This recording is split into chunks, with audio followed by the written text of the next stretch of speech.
Jim and Carol pay around $1,400 a month to rent a two-bedroom in rural Michigan.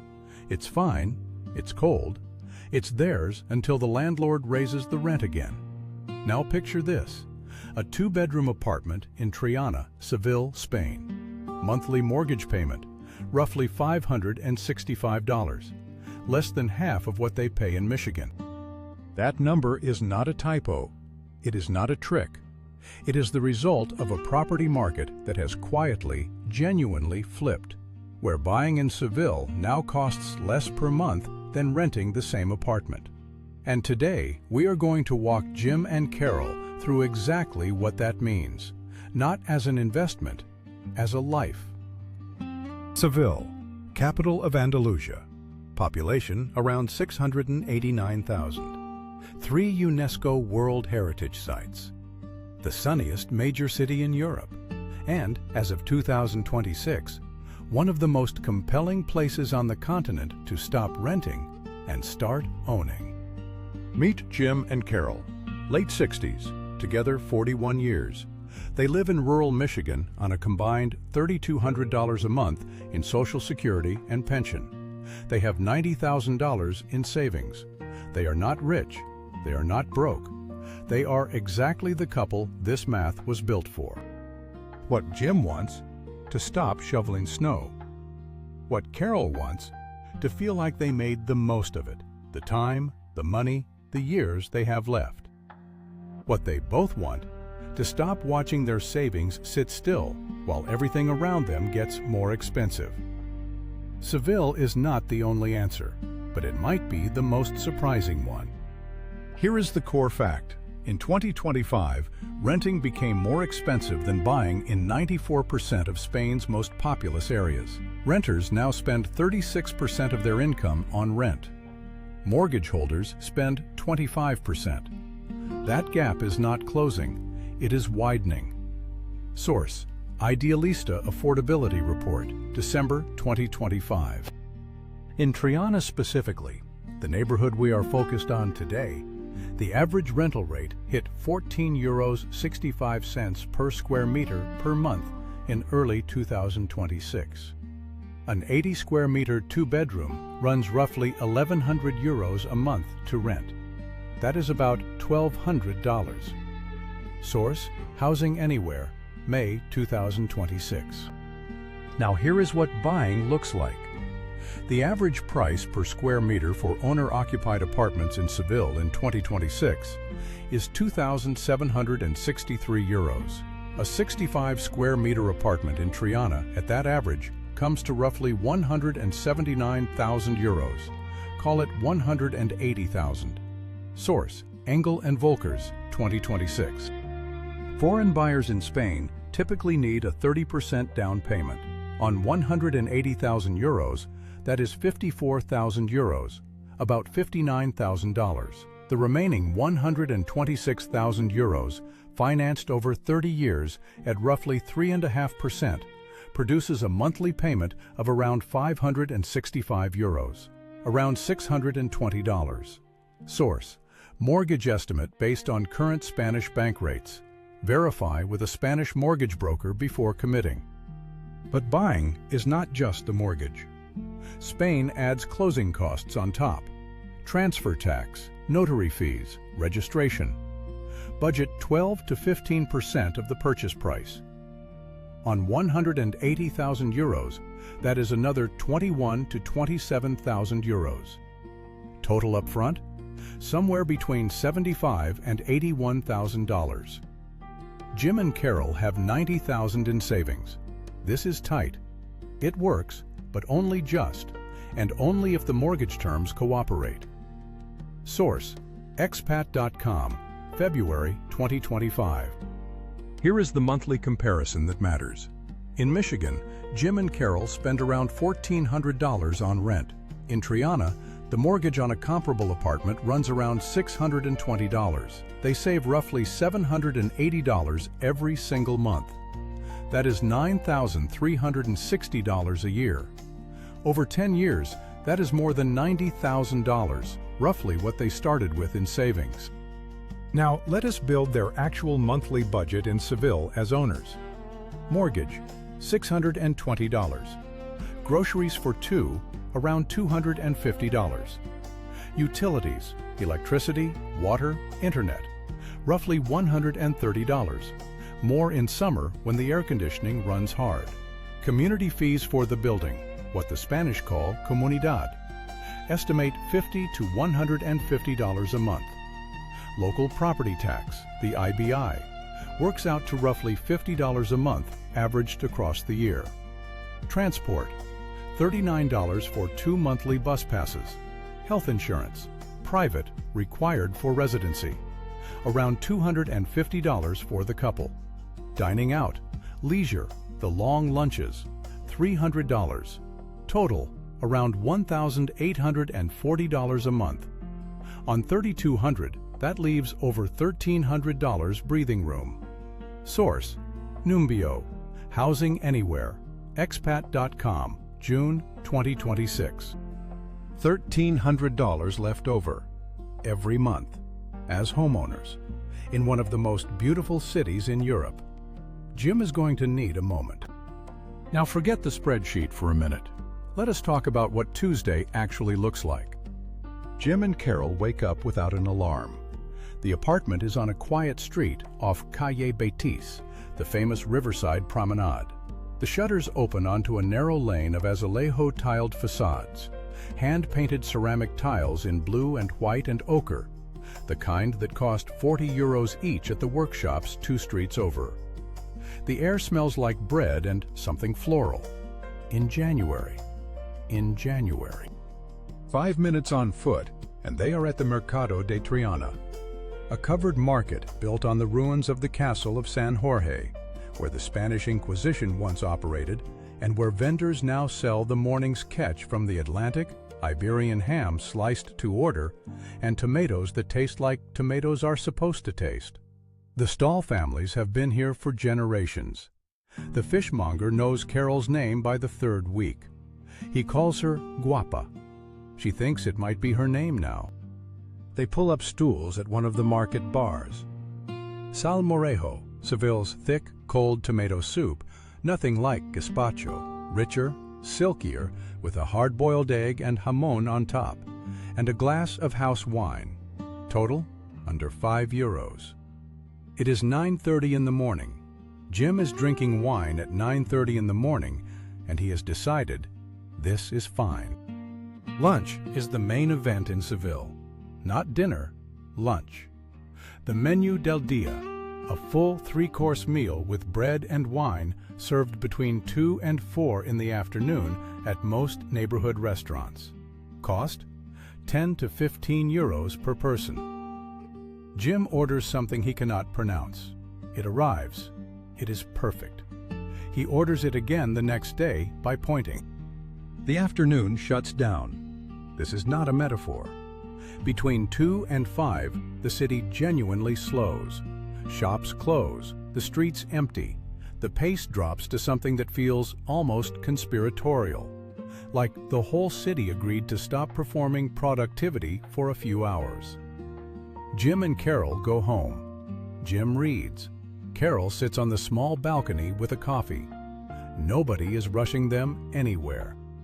By 6, the city wakes back up. The paseo begins, the evening walk, a daily ritual where the entire neighborhood takes to the streets for no reason other than to be outside together. Calle Betis fills up. The Guadalquivir River catches the last of the light.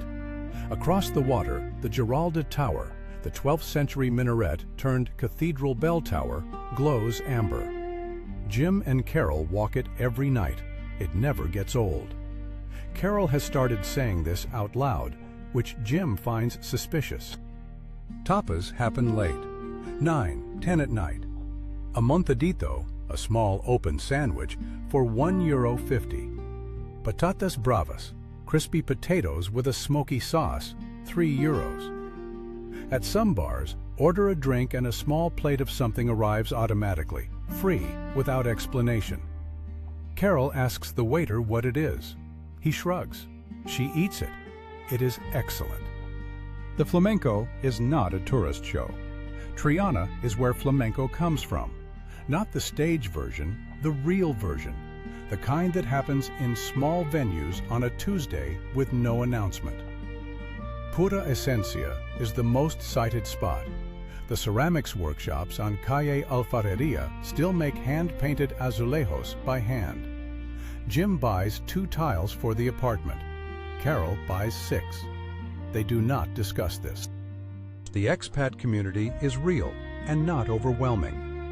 43,000 foreign-born residents in Seville, active Facebook groups, regular meetups in Triana and the Alameda.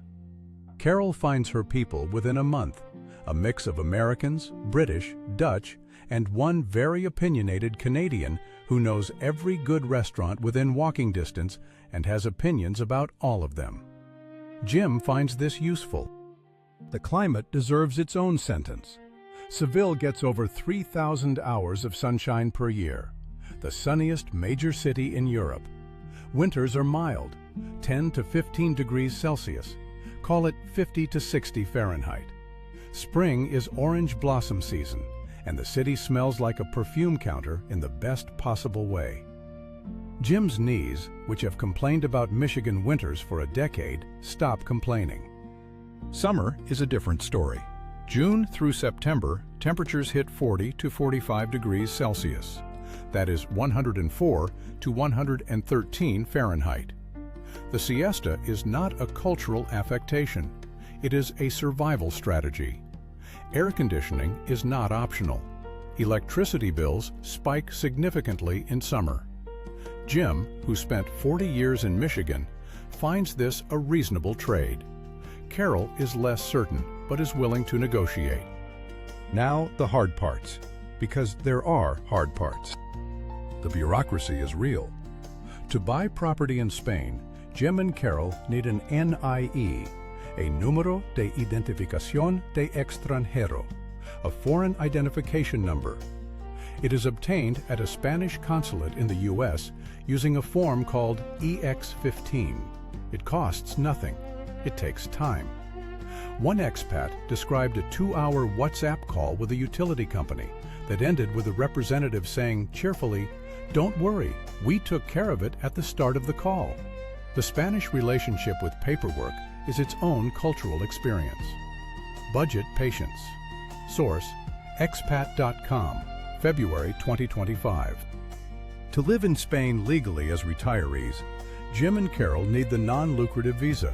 Income requirement for a couple in 2026, 36,000 euros per year, about $3,000 a month at current exchange rates. Jim and Carol's $3,200 converts to roughly 2,950 euros. That is above the threshold, but only marginally. A weakening dollar could push them below it. They should consult an immigration lawyer before applying. Source, Spanish Embassy, Washington, D.C. Official, Lexity, May 2026. The visa process takes time. Document preparation, 4 to 8 weeks. Consulate appointment, 2 to 12 weeks. Processing, 4 to 12 weeks. Plan at least 4 months from start to visa in hand. The Golden Visa, the old property investment route, was abolished in April 2025. The non-lucrative visa is now the primary path for U.S. retirees. Source, Juro Spain, November 2025. U.S. taxes do not disappear because you moved. Jim and Carol still file American taxes from abroad. That obligation follows U.S. citizens everywhere. Spain also taxes residents on worldwide income. A cross-border accountant, consulted once a year, handles this. It is not a crisis. It is a line item. Verify your specific situation with a qualified cross-border tax professional before making any decisions. The distance from family is the part no spreadsheet measures. Carol's grandchildren are in Michigan. Jim's brother is in Ohio. A transatlantic flight is not a Sunday drive. Some weeks that is fine. Some weeks it is not. This is the honest part of the calculation, and it belongs in the conversation before the notary appointment, not after. Here is the verdict. Jim and Carol's $3,200 a month does not just survive in Seville. It owns a home there, and has $1,300 left over every month. The mortgage on a 2-bedroom in Triana runs roughly $620. Their full monthly budget as owners comes to around $1,740. That is a life with room in it. The blunt take: for a couple with fixed retirement income, no need for flexibility, and savings enough to cover the upfront costs, buying in Triana is now the cheaper option. Not cheaper than renting in Seville, cheaper than renting in Michigan. The math did not used to look like this. It does now. Jim and Carol are fictional.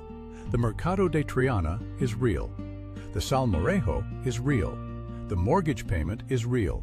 Verify it with a Spanish broker, but the math holds. And somewhere right now, a real Jim and Carol are sitting in Michigan in February, doing this same calculation and wondering why nobody told them sooner. What about you? Are you a Jim? A Carol? Tell me in the comments your age, your monthly income, and the place on your mind. I read every comment, and they shape which city I dig into next. If you are already doing this math on Seville, tell me that too. You are not alone. More cities coming, more math that surprises, more Tuesdays worth moving for. There is a moment, maybe 3 months in, when Triana stops feeling like a place you are visiting and starts feeling like a place you live. The fishmonger stops explaining what things are. The waiter stops handing you the English menu. The neighbors stop being polite and start being annoying in the comfortable way that neighbors are. That is the moment Jim and Carol bought. Not the apartment, the Tuesday. The Guadalquivir has been running past Triana for 3,000 years. It watched the Romans build here. It watched the Moors build here. It watched the Spanish Inquisition operate in the castle, whose ruins now hold a market where Carol buys tomatoes on Tuesday morning. The river does not care about mortgage rates. It just keeps moving, slowly, in the sun. Day 365. Jim opens the shutters.